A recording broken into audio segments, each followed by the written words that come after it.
And we're live. How are you guys? Another day. Another day. Living the dream. We have Yeah. Scott with us here today. We are a triumvirate, tripartite. What's the right word for this? Well, we're a trio today, which is rare. But we thought we'd bring in the big guns to talk data. So maybe we'll go around the horn, do some introductions, and while everyone is joining, if you want to drop a comment on the live stream and say, where you're from, where you're calling from, maybe a link to your brand, what you're trying to learn today. Remember that throughout the session, you can just ask questions. We'll hit them live. But yeah, over to you, Will. Hey, everyone. For those who haven't joined previous sessions of the VP Strategy and Operations here, Prescient, I've been in finance as an investor previously. I've been a brand operator. Now I've been on the data side for the past few years. But very excited to talk about retail and retail halo effects today, because that's been kind of near and dear to how I think about the value in a lot of ways. And I'll pass it over to Scott. Hey all, my name's Scott Chang. I'm Director of Consumer Insights here at Prescient. I've been here for a year, but previously I was on the brand side, so in charge of media and analytics at Third Love. And retail is something that at the time we would have loved to have more data on, and so I'm excited to talk about this and what Prescient has to offer. Yeah, And I'm Scott's Elliot. bashful. He's like the brains and behind the analytics, and obviously creates a lot of great reports, for the marketing, customers, everyone else. So we're excited to have Scott on the call today. Incredibly humble, and he is the brain that has powered the last couple lives that we've done. So we thought, you know what, we'll just bring you up here. So it's kind of like when you see the director star in the movie as well. It's kind of like it's an interesting pivot. But hi, I'm Elliot, head of growth, responsible for marketing.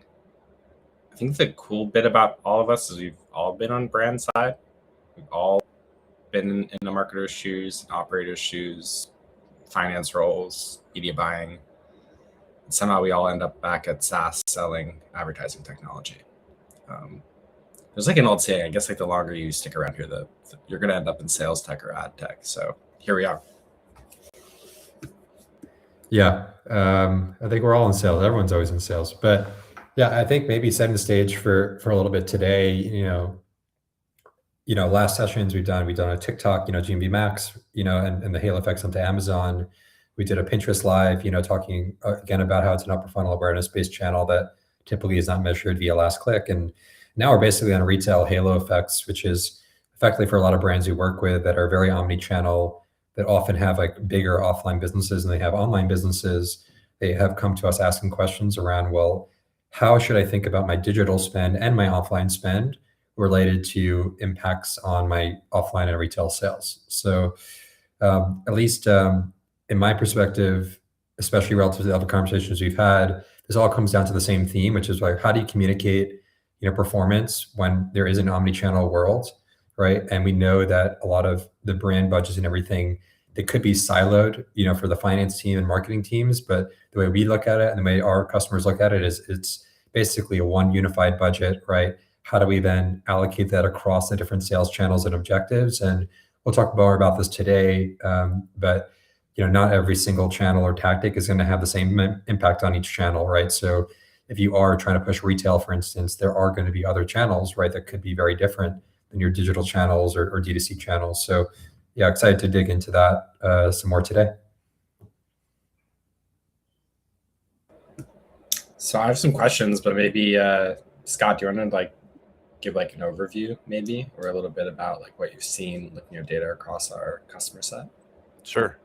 Yeah. So I think, when we talk about customers that are on retail, um, there's a wide variety in terms of category. So it's pretty, if we look at all brands, not just retail ones, there's a certain breakdown between apparel, accessories, etc. And we see that reflected in brands that are on retail. So it's not skewing from a category perspective. But in terms of the percentage of revenue that's being represented on retail, we have some brands where retail is only 5, 6% of their revenue. And we have others where retail is 90% of the revenue. So, brands are all on their own kind of like journey into retail. And, when I was on the brand side, we were kind of talking about scaling up retail. Um, and a lot of the direction from the investors that we had was that you need distribution beyond ecom only. And so, and we see that reflected in the brands that are using the retail product. Yeah, and also from a data set, I think, correct me if I'm wrong, I think it's around like 2.5 billion or so in GMV-ish on the like specifically retail, for this data set. So a pretty large, nice data set to be had, again, across a lot of different brands, a lot of different verticals. And that's everywhere from owned and operated, right? So they own their own stores, they have their own POS, or to, the more wholesalers, whether it's beauty like Sephora and Ulta, Target and Walmart for that, Whole Foods for CPG, right? So there's really a wide mix. And I think what's really cool is as long as you have the data available, right, we can model against it. There's usually, we want to have 2 years of data, right, to keep seasonality and trend. We have worked with 1+ year of data, but there's some things we'll talk about around that, with the customer, just to make sure that it has a consistency that we would need. But generally, these are brands, right, that are, that have growing retail presences, or they've had long-standing retail presences as well. So I have a question about your past brand life. So you worked at a beverage brand, and I think that's the hardest category. I'd like to think that that's probably the hardest one, because if you're trying to, start up, you can't really go the route that most other brands do, where they're digitally native, they lean into ads and scale. It's just very difficult to grow a beverage brand like that, right? So you have to kind of parallel path, and from day one be something that's retail, but also like maybe you're using online to grow awareness. There's this chicken and the egg problem, where it's like you can't really get into retail unless you demonstrate that there's popularity, and that could be sales online, or that could be just like social, whatever you can show that like makes someone take a chance on you to get distribution. Do you think that having an MMM and like access to what Prescient can offer, especially with the retail connectors that we're going to talk about later today, unlocks something that you wish you had back when you were at Reset in the early days? Yeah, so the biggest thing about Recess, to your point, like it just takes a long time to get into like a bigger retailers. Like we were in what we call like up and down the street. If you're like in New York bodegas, right, that's more through distributors. And but getting into like resets, right, where you have a year and a half procurement process, right, takes a long time. So digital was always that first start, which is like we have to build brand awareness. We have to build, obviously a flywheel for when we get into retail. Because the most important thing is when you get into retail, you want velocity. You have to make sure you're doing that. So that's either via sampling programs, or that's via other methods, which we'll talk more about. But what I thought also was pretty interesting back when I was at Recess, like we would always still like present to these buyers as well evidence from our digital saying, hey, here's the reason why we believe it's going to fly off the shelf. We have a lot of social, we have a lot of all these other things that are happening, and that's really important. What I actually have seen with current brands today is they're actually using our MMM insights, right, to actually tell a story of like why they believe that there's going to be some massive, opportunities, not just on digital, but they're like, hey, look, our digital efforts on whether it's a Meta or TikTok or anything else is actually driving retail halo effects, right? And that actually gets people pretty excited because in the end, then they're like, okay, we can start pumping more money into these type of more digital tactics that are honestly quicker response usually than most. And we actually see velocity increasing in retail. Again, like the minute you get into retail, you're trying to get more placements, you're trying to get more sets, you're trying to get all these different things, and you can only do that with velocity. So there's only so many levers you can pull with velocity. And we'll talk more about that. I think it's another reason why people have leaned into like TV and streaming and other areas, right, of investment into retail, because it has scale, like it has national scale, for instance, with targeting you can do on CTV. And it raises awareness and it has halo effects, right? And we see that in our data. So in short, yes, you can definitely use this data. We've seen people use this data, and also like the response you get from digital efforts that push offline sales is something that you can't really replicate even like with trade spend that you might otherwise do in retail as well. Yeah, what do you think, Scott? What have you seen? Especially because Scott was in he's been in the TV side, at Atari previously. So, what have you maybe even seen the Atari days about pushing retail with other channels like that? Yeah, I was at Tatari during the pandemic, and I don't know that I worked with any brands specifically that were doing that, but I don't know if either of you know this. Way back in the day, I worked at I was a media planner there, and we worked with brands that were trying to get into Walmart, and so there would be these like big coordinated like out of home campaigns just to one, get consumers to be aware of the product and like you said, increase that velocity. But also sometimes they would just run billboards around like the Walmart headquarters just to show that like, hey, this is a thing that's happening, and sort of get in their minds and be top of mind when those discussions around, all right, what products should go on the shelves. So, you know, I could definitely see TV being that thing where you reach the decision makers, right, to get you on the shelf and to get you that prime placement and things like that. That is advertising though, right? Like the 4 Ps, Yeah. like probably at like 11 Ps now or whatever. But like that makes sense to me. So they wanted to like double click on and hear both your take. Is you mentioned at the beginning that it's something that I've been trying to form a full thesis is kind of half baked, but you're talking about how I don't know if silo is the right word. I feel like it's such like a negatively charged thing. It's like intentional, but like for all intents and purposes, like retail is one column of your business, and you have like all the digital on another. And we kind of talk about how to like break that down. It's like it's one budget. Marketing is marketing. You kind of seem old if you call it digital marketing or something, right? Like it digitally the world. And there's also all these relationships between the two that just because we previously couldn't measure them, that's why you would silo them, right? There's like the things that happen in the real world and things that happen online, and what we can show. And if you had enough time and I don't know money, you would probably build like a data science team internally and do the same research to figure out how halo effects work and everything. But what I wanted to ask about is like, what are like the risks or like downsides of doing that, right?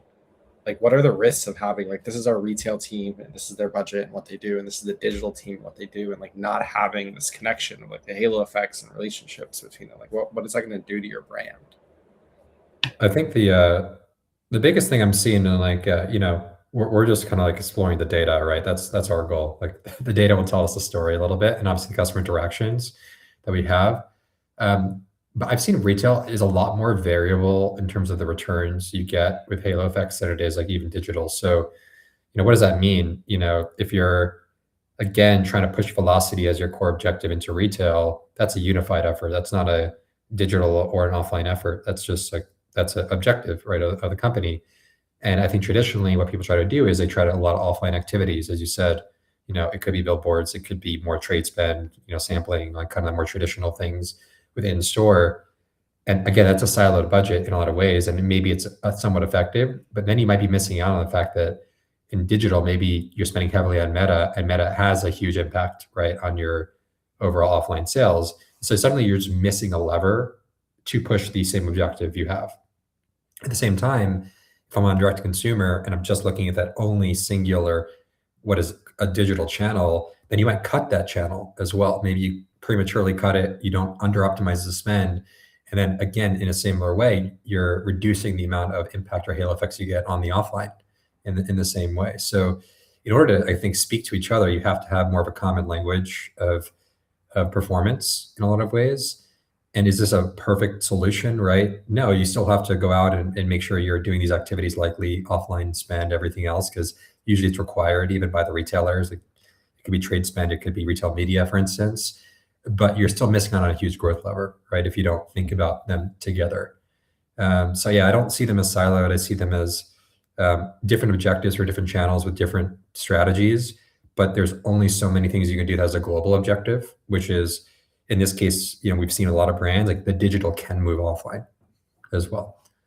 And so your point, it's not just digital spend, right? It's just performance spend that's going to push your business forward.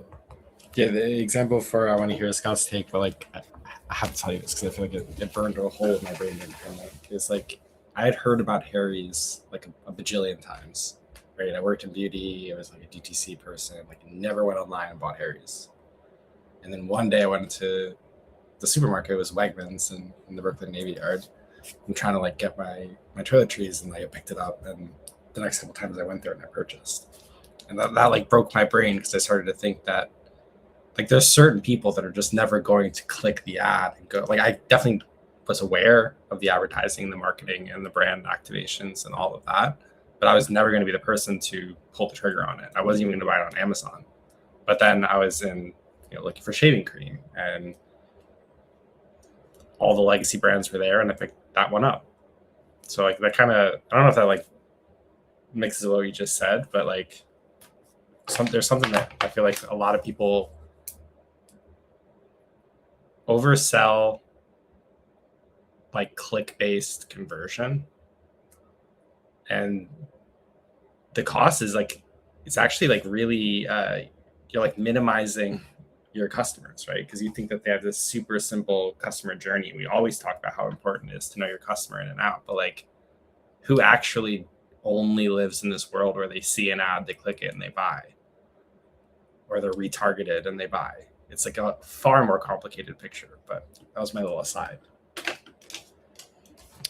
Yeah, I think there's two kind of separate but related pieces. I think one is not all channels pull levers the same way, right? So, AppLovin, for example, might drive more to Amazon, or TV might drive more to retail. And if you're not measuring them holistically, you are missing out like on a big chunk of value. It's not the value is not even across the board for all channels.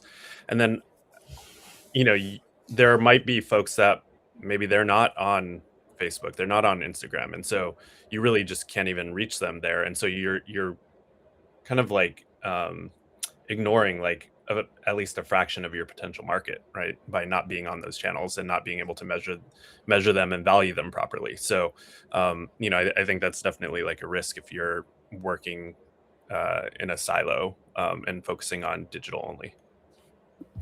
Yeah, and maybe we'll dive into some data now. But again, back to the point around like the benchmarks and everything. I think what's tougher about retail benchmarks that I've seen is that there are so many different types of strategies, different types of retailers. It is very much not a one size fits all. Hey, go spend on YouTube and your sales go up, which I think has been pretty fascinating. Which I think goes to the whole point of this, which is individual retailers have different characteristics, right? Individual companies have different characteristics. I feel like the generalization for like e-commerce is a little bit easier in a way because like it's such a siloed even budget, right? You spend a lot on direct to consumer on Meta, and you have like all these maybe tail channels, right? As you get to Amazon, maybe you have more TikTok and you have more upper funnel, for instance. Retail is all over the map, right? What is true from the data set is, I think it was like 35%, right, of the spend for retail focused brands is in things like TV, right? Streaming or linear. So I think people expect to have returns from these upper funnel channels, right, and retail more than they do for like direct response. But we'll see. I'm going to show an example where like Meta is huge, right, in retail for a specific retailer. So I think it's all about strategy and about type of brand that you actually have. That's really important as well. So yeah, I'm going to share my screen, do a little bit of just diving into a few data points. But one of the ones that, Scott mentioned a little bit, and hold on, I'm going to stop this, share a different screen. All right. Retail live, perfect.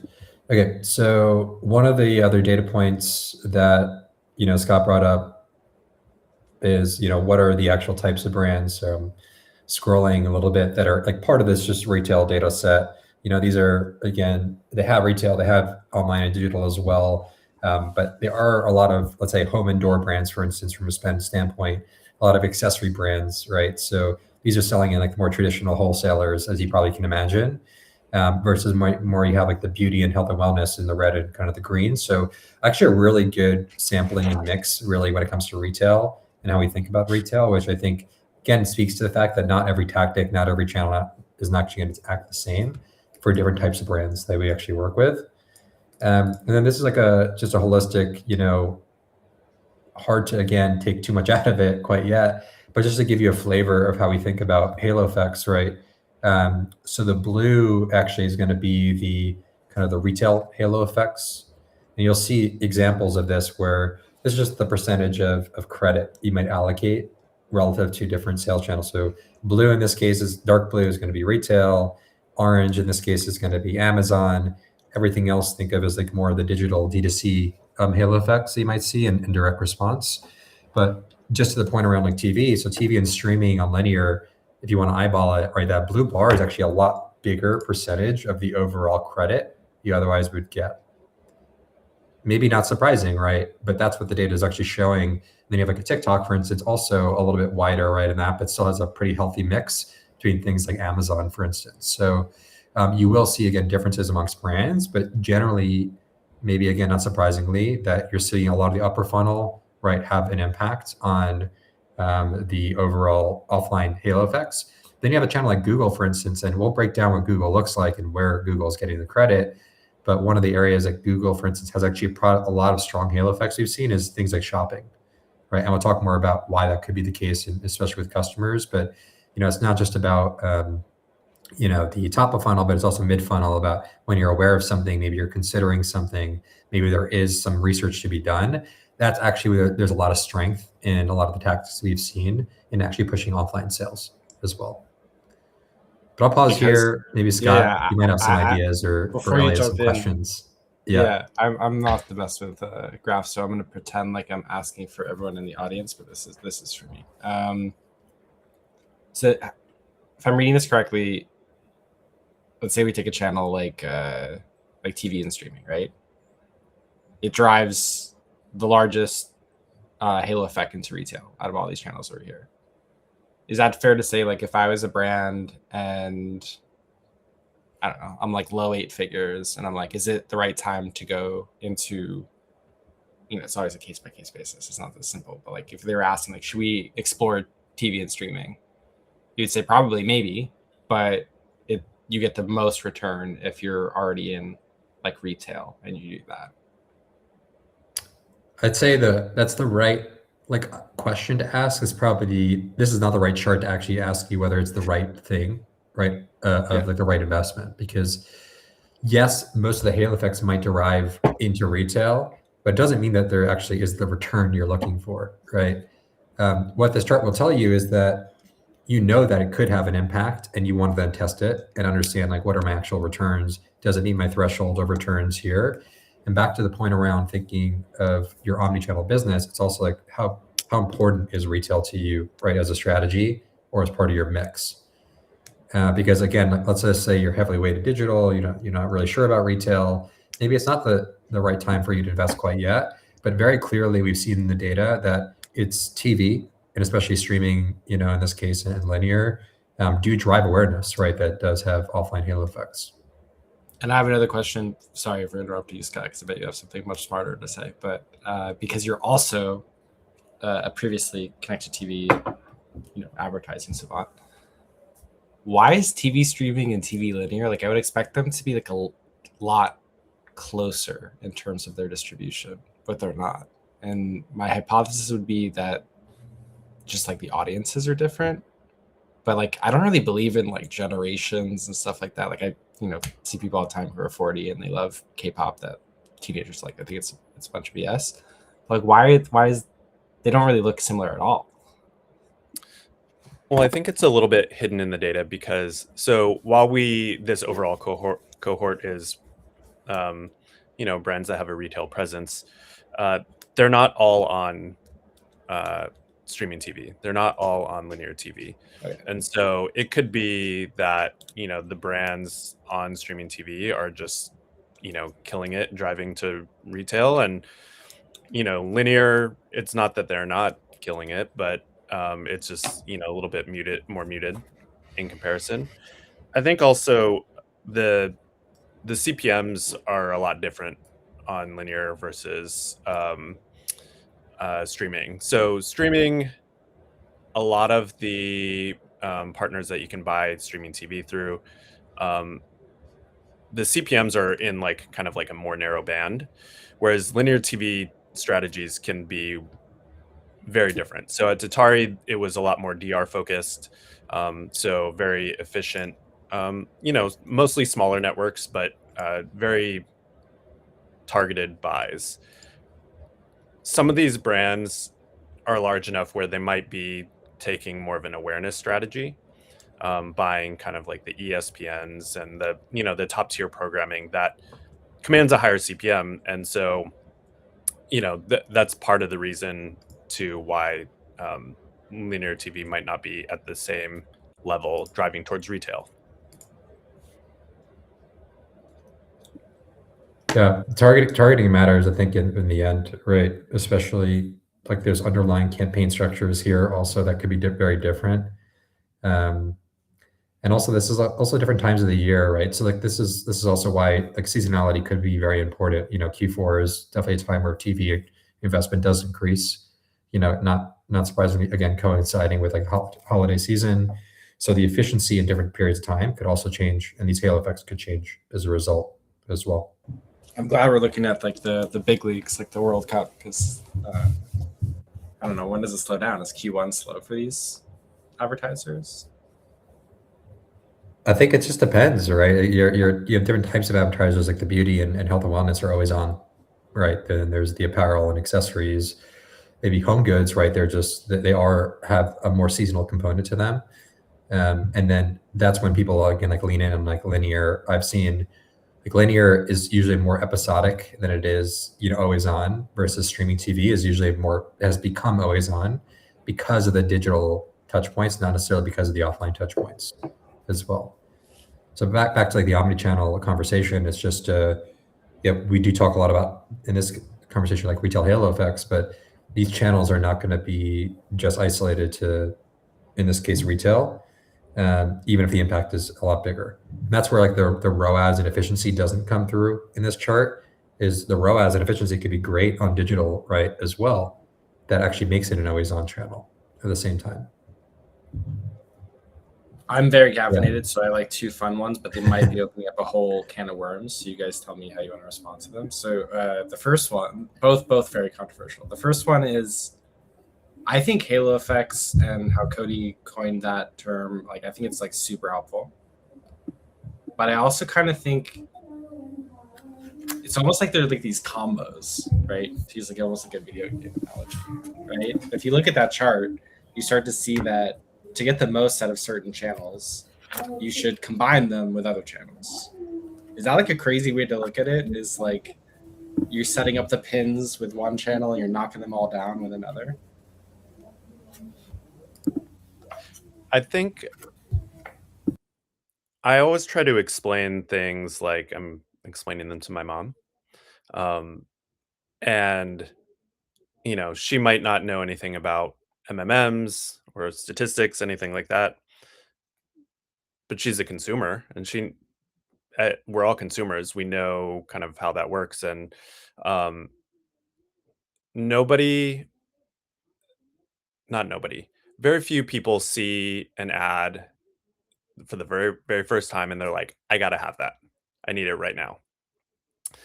You might see something, it might pique your interest, or maybe my kids love the Liberty Mutual jingle, so that kind of gets stuck in their head. But you might not be ready for insurance. You might not be ready to buy whatever the product is, and so you might need then like to receive an ad on Instagram, and then you can tell a little bit more about the product story and how it can help you, right? And why you should buy it. And then when you're actually in market, you get that shopping ad and you're like, oh, okay, it's on sale right now. Or, you know, here's where I can buy it in store. And so, um, I think to your point about combos, like you need to think about these things holistically, and from the consumer point of view, that you're not going to hit them with that one TikTok ad and all of a sudden they're ready to buy. Yeah, I guess what I was trying to get at is like halo effects almost sounds like you're observing this thing that's just like happening, versus like the combo is we want to arm the marketers, lean into their intuition for them to architect these things that they know to be true. Like they just didn't have the data to prove it to finance, to whoever they're reporting it to before. But now you take an MMM and you sit down and you start to architect these. You might look like the Charlie Day with the red strings conspiracy thing, but you start to say like, okay, well, we're going to do this on connected TV. And within months, we're going to start seeing that Amazon search ads start performing a lot better, and our Google branded starts performing a lot better. And I think most people who are managing growth on a multi-channel, let's not even say omnichannel brand, know those things to have a relationship. And I also want to believe that most marketers are, they want to architect that system that is working across them. So it's like you're building the combos because you've been given the cheat codes to be able to like actually observe them, versus like halo effects. I almost think like you're observing this phenomenon and it's like, oh, it's just happening.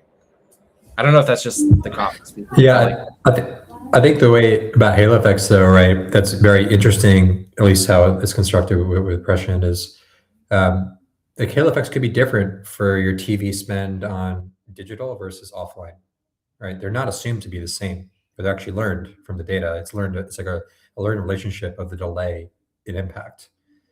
Is it perfect, right? Can like you catch something that maybe is 5 months later? No, right? If that's always happening, maybe, right? But if that's something that you can't always capture, that might fold into like the trend of your business, or anything like that.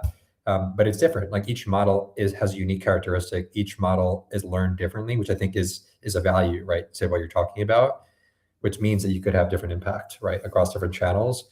I also think it's important to know, like we are talking about offline halo effects, but I remember like a brand asked recently, they're like, well, how much is my TV or YouTube driving my branded search, right?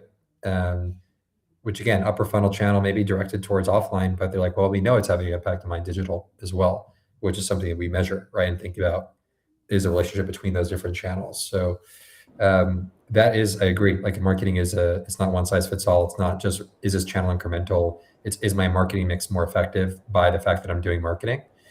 And one other thing I think that it's hard to kind of grok sometimes is, the percentage of marketing spend that impacts offline is usually a lot lower than it is digital. Like the percentage. So that's just an example. Like if I said I had $100, right, of revenue in offline, maybe $10 of that comes from marketing, offline halo effects, right? As we talk about, maybe 70% comes from online if you have the same amount of sales, right? So like the ability to explain your offline is a lot harder. It's usually a lot lower as per paid percentage. But we've also seen that when brands increase their channel mix and increase their top of funnel spend, that percentage starts to rise actually. Is that just from like one probably spend area? Probably not. It's probably from the combination of those different spend. And actually you can see efficiency getting better across your digital channels that are pushing offline halo effects, not just like, hey, this is one channel doing better. So I think that speaks to, again, like the fact that these channels do interact with each other. And you do see increased efficiency across multiple channels as you increase, spend even in probably one channel itself. And we can't predict that's going to happen, right? That's just something that data will continue to say. And that's why you have to have more of a dynamically updated model, right? To actually tell you those changes, because that is what we're looking for. We're looking for change. We're looking for increased performance. Looking for, well, how does this move your baseline, right? Differently than it was before. But you ready for my really controversial one before we go into product? Sure. Yeah, that, and then we can go into product after and just look at some examples. Yeah, I'm almost like half regretting this before bringing it up, but okay. As ages, like oldest debate is pitting brand marketing against performance marketing. I think it's a super boring conversation. So I promise we won't go into like we're going to go in a fun direction, but we're not going to go the traditional way of arguing that. My view has always been that the reason that argument was pointless is that they're sort of the same thing. One is probably just on a much shorter window that you're observing it, and the other is on a larger one, or they just couldn't observe things like halo effects that and I might enable. But maybe I'm a cynic, but like I don't believe companies do anything just for some fluffy notion of brand. I think they do it for money. I think Patagonia does the things they do to get customers. I think Coca-Cola does all the things they do around moments to get customers. I think brand marketing is performance marketing. You're just looking at a different window. Discuss. that was the bucket of worms I wanted to open up and talk to you guys with, because you look at that and you start to think that some of those channels, people are like, oh, that's like a brand play. Like you go traditional TV as a brand play, or you might be running a brand campaign on connected TV. But if you're looking at that data, like it's how is that different than performance? You're just looking at it from a different angle. It's like just not direct. I always have thoughts, but Scott, what do you think?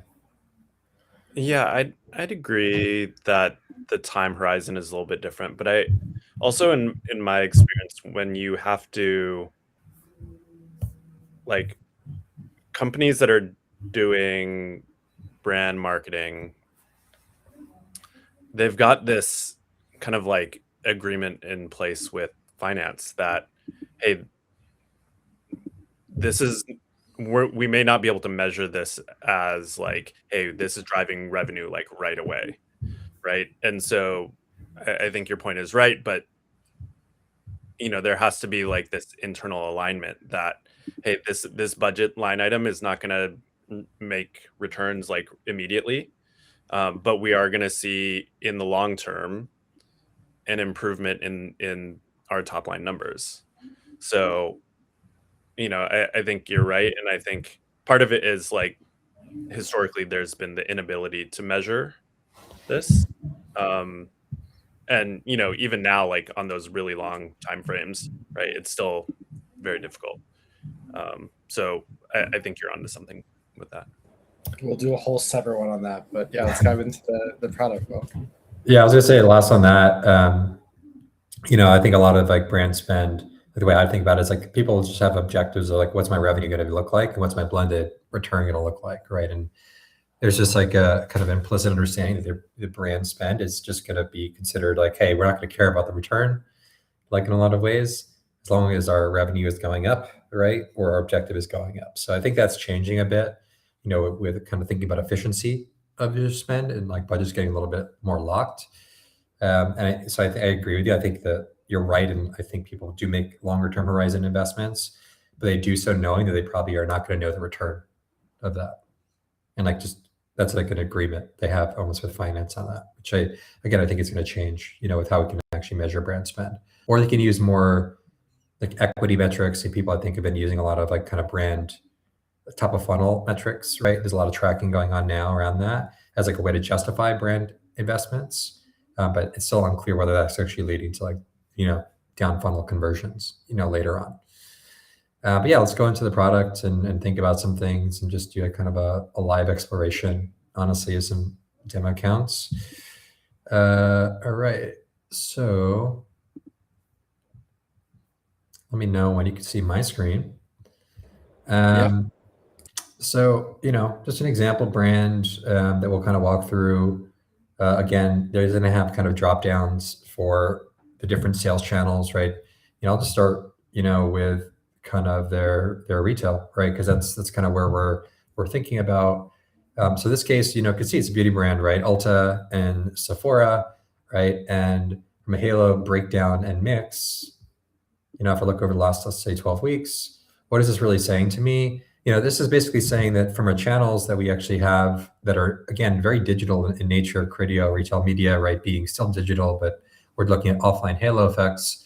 So we're saying from these relative channels, what value do we believe is driven from what cannot be measured, what cannot be seen, but is going to be effort of their spend on these relative marketing channels onto their offline sales themselves.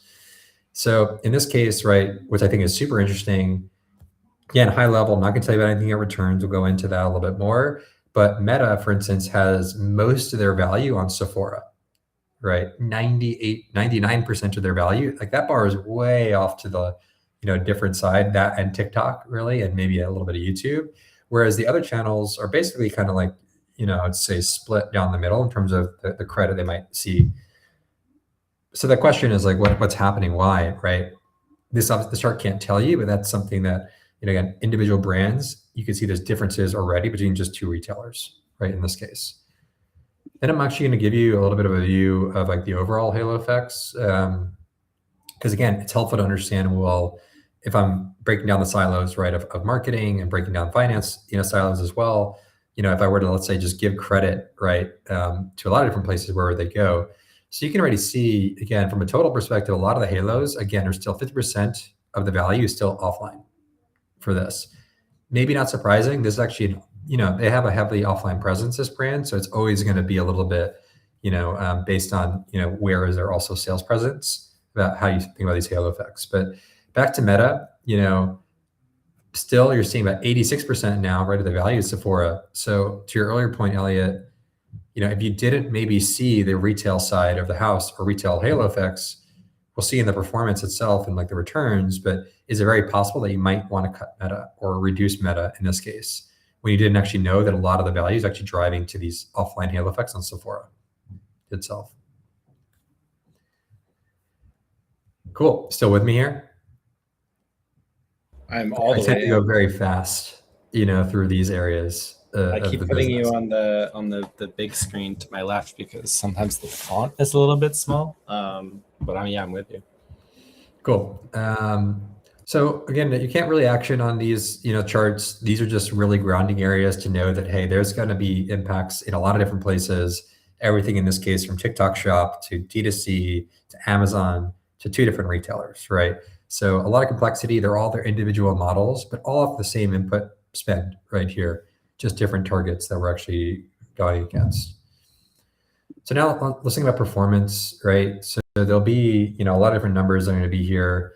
Again, I'm on the sales channels, but I'm going to go just to retail, just to start, just to kind of ground us a little bit.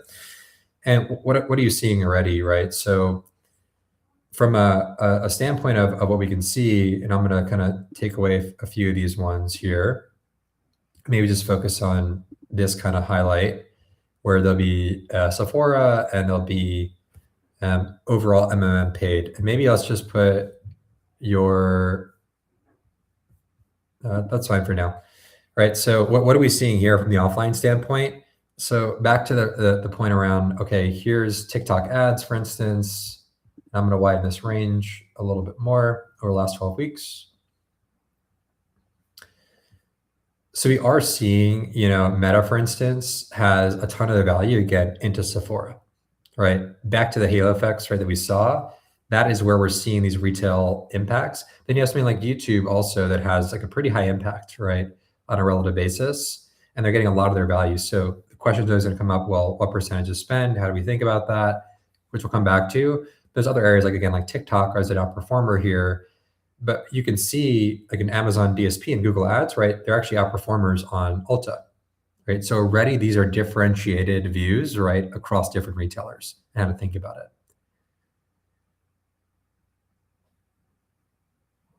I'm gonna pause there though, because again, I'm flying through this as fast as we can. No, I'm with you. I think, cool. Scott, do you have any intelligent questions before I ask more stupid ones? I don't know about intelligent, but Snap outperforms on Ulta. I don't really know that much about Sephora and Ulta in general, but like, is there, because of Snap being demographically a little bit younger, like, do we know if Ulta and Sephora, and maybe that's sort of the reason why Snap outperforms there? Yeah, and that's like the biggest reason why. And this brand might be putting tactics together. For instance, like understanding what your tactics are, basically by grouping campaigns, is probably gonna be pretty important to understand, because let's just say maybe it's like a bunch of influencer campaigns you're running on Snap for whatever reason. that could be very well a reason why there's more of an impact, right? So, I've seen, for instance, like some brands have very dedicated retail focused digital campaigns, right? And that's another reason. So having the detail, I think, is also important, and also having the context from the individual brand is important, because that's why we can't just say, hey, Snap is good for retail, TikTok's good for retail, Google's good for whatever it is. These are going to be individual brand performance metrics, right, and strategies underlying all this. So like YouTube, as a tactic, seems to be like a consideration or big, whereas maybe middle funnel is not. Again, I don't know what's grouped in this middle funnel tactic themselves, but you can see like a display, prospecting display versus A and C, which we know is Meta, right? Smaller, right, difference on Ulta. So it all comes down to, I guess, segmentation, in short on this, versus understanding, okay, well, what's the answer, right? That we could say at a high level for them. So I'm going to go back also to now look at a little bit of a larger lens right here. I will try to clean up a few of this so that it's easier to see. So you can see there's a ton of metrics, right, to report against. But I'm going to focus really on kind of the ROAS metrics just to start. With the reason being, again, I want to make sure that we can really compare and contrast what's going on here. Let's take away clicks. Let's see, we have all of these channels. Okay, great. So Shopify ROAS, great. So in this case, right, overall, again, what are we seeing? So I'm going to go back, maybe look at a longer time horizon for these filters. And once again, if I were just look at, let's say the paid ROAS, it's a little bit different. Let's say looking at the channel ROAS on Meta is a 0.65. And the overall paid across these different areas, right? If you were to sum up just the digital channels in this case, let's say a 0.49, a 0.02, and a 0.18, it's basically almost roughly, right, a little bit above where you see the channel ROAS. But you still might not be convinced that actually you have the ability to scale this channel. And then you see kind of this big 4.95, right, that comes in for Sephora. That does give you evidence that, hey, there is actually impact, right? That's beyond the digital click that we're actually seeing from things like Meta overall. And the same could be true, for areas, right, that you might see the ability to actually scale, even further. So if I look at, again, YouTube as an example, YouTube, and this is a little out of order, has a 0.21, right, return on direct consumer for them, but has a lot larger halo effects on things like Amazon, and especially then onto things like Sephora, right, and Ulta. So that's kind of the evidence signal that you do need to have more of an omni-channel perspective in a lot of these areas and channels and tactics that you're actually running, just because the fact that that these halo effects are going to extend outside of what you can measure in more of a traditional way.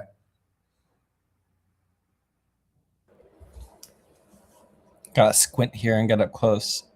Yeah, it's too hard. There's too many metrics here, probably too many things to put even on this presentation itself, especially given there's all these different segments. And obviously the number of retailers can be pretty vast for a lot of brands. Some brands have 2 retailers, some have 5 retailers, right? Multi-retail setups. So a lot of it comes down to, do you really feel like there's differentiation amongst these different retailers that you actually want to segment out, which honestly can be the case. That's my question I had written out here is, so we recently launched multi-retail connectors. We're going to be doing more of a marketing push around that. We've communicated to our customers who are loving it and using it. That's not something that's available for most MMMs, right? Most MMMs kind of group all of your retail into one bucket. And you just touched on why maybe that is fine, but what are some examples of why that would be something you don't want, and why multi-retail connectors would be super valuable for you?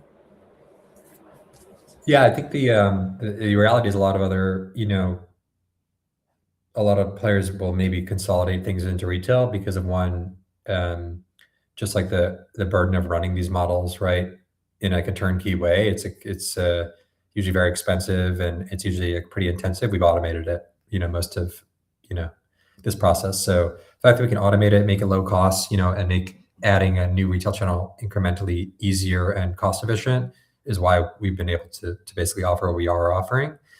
But I think the most important thing is that, as we've seen, like retailers just are treated differently, right? They have different seasonality potentially. They have different, tactics that work in those individual retailers themselves. If you are selling across, let's just say like up and down the street retailers like Recess did, then maybe you want to lump them all together, right? You don't want to look at individual stores, right? That's not going to give you enough signal. But when you have like big box, retail, or let's say you have a .com retail versus an offline retail, for instance, like those are going to look different, right? In general. So I think just one other quick use case, maybe just very maybe speaks to your point. There's a brand, that has a .com, so Target.com, and they have Walmart retail, which is offline. I don't know if you can see my screen. Hopefully you can. No, Not yet. not yet. Okay. It sounds awesome. It sounds awesome. Great. So I'll reshare it. Let's see what I think happens. another point about having multiple retailers is the deal that you have with those might be different. The distribution with certain retailers might be different as well. Some retailers are regional only, and so you're going to want to break those out. Exactly. Yeah, that's a good point. Yeah, and think about some retailers too, like they might have their own retail media networks, for instance, that you want to understand and have different, activities. So like Walmart Connect, you can see on this one, actually has a lot more halo effects in the offline than they do on Target.com. They have a little bit actually on Target.com. That's kind of expected, but it's not pre-programmed, right, in the model. We're not saying, hey, give more credit to Walmart, right, in this case, but it is showing up in the data, which I think, is evidence that, hey, this is actually something that makes sense in a lot of ways. But you might have a .com, you might have like Roundel or something like that. Maybe there are like base, impacts on the .com and halo effects on the offline as well. So you have to configure these models differently, in order to actually see the differences, right? If you don't configure them differently and it's kind of all muted as one, right? And it's harder to kind of really disentangle the signals.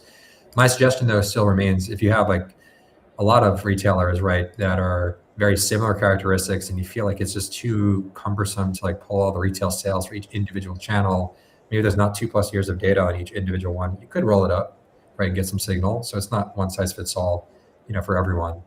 But I think having the ability to look at things individually is incredibly helpful to at least understand, is there differentiating tactics that could drive performance across these different retailers.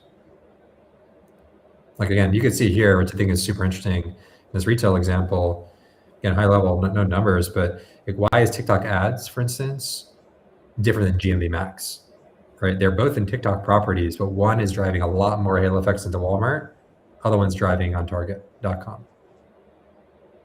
And probably that, I'm assuming, without knowing the actual answer, is that it has to do with the strategy of the types of creative or the type of campaigns you're running, or maybe the types of SKUs, right, that you're promoting in the stores, because not every SKU is available, for instance, in each retailer.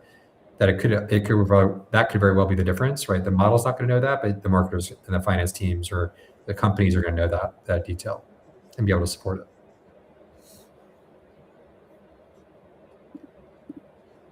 I have one question, but Scott, did you have any? Once again, do you have a smart one before I have a silly one? No. Okay. Looking forward to your silly. So when I was at the venture studio, most of the brands we were doing, the idea was that we would like spin them up really quickly in like under a month, and then launch it usually on the digital shelf, so Amazon. Test it. If it's bad, we kill it. If it's okay, we kill it. We kill it if it's good. We keep what was great. And then one brand, we were under pressure, so we like decided to launch it with like a big box retail. Knowing what I know now, I knew that would be a terrible idea, because now we're in stock across all of these doors across the country, and we have to like drive business. And it only took like a couple of months. And like, this is nothing to say that the brand was great. I think it was awesome, but like, there's no awareness. Like, you can't just like pop up in a Target and then try to sell. What are some tactics? Because I feel like I get hit up all the time at like beauty brands, and they'll be like, we just got into retailer X and we are under a lot of pressure to sell through. What are some ways that you can like chain having an MMM, having your digital marketing, and then try to push like sales at, I guess, a region, maybe a door, or is that kind of too granular?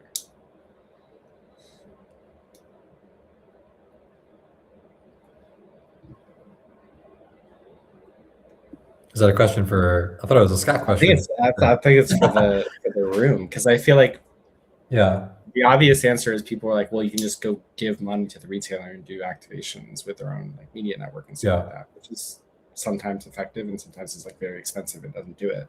Sometimes you do that and you need an additional force of firepower. Do the combo. Yeah, I think it's important, again, like back to the point around signal, like you still have to know which tactics have the ability to drive awareness, right, in the end.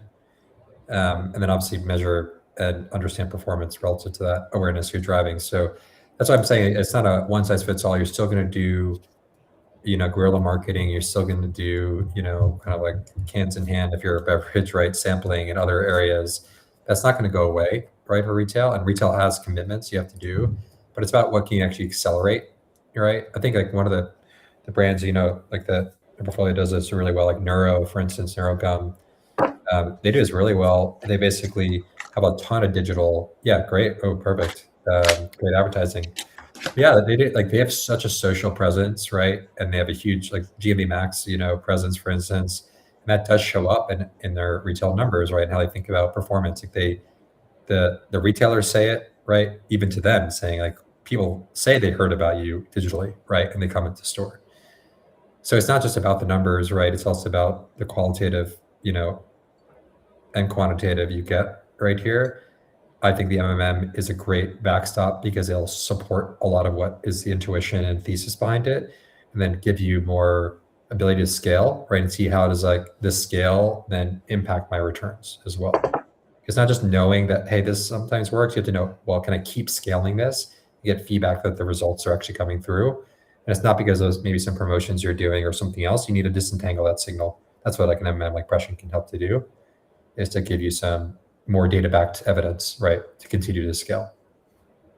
Well, on that note, if anybody is watching live, the people who will be watching the recap, talk your book. Like, what can people do if they want to get in touch? And they're a retail brand, they're a beauty brand, food brand, they're advertising online. They also want to be in retail. What can they do? Come talk to us. Yeah, Prescient, has been built for kind of the modern, marketing and finance teams that want to basically be able to action on data, right, and make sure that they're getting what they need from visibility, right, from a tool that's turnkey, easier to use, right, and they have a supporting team also that understands how to think about data. So Scott, for instance, he runs benchmark reports, not just for these marketing, right, presentations, but for clients, right, for understanding, well, what are best practices, what are people doing, but nothing excuses seeing your own data. So come to Prescient, see your data, right, get your inner models. We make things easy, again, turnkey, light lift, and it's just the next step is a discovery, right, to see if you're a fit, right, for what on the data side mostly. Yeah, I think you guys should DM Will directly, and maybe he'll give you a special thing. I don't know. We'll see. But you should Sometimes find out. It could be a surprise. Yeah, thanks, Scott, for joining. I feel like you should be a part of the rotating cast. We'd like to have you for more of these. Definitely feels like there's another adult in the room instead of me being just asking off the wall questions. I didn't hate it, so I'll come back if you ask me back. Awesome. Well, yeah, thanks for everybody for tuning in. Have a great rest of your day. Have a great rest of your week. And we'll be back with the next one. Thanks, all. Thanks. Take care.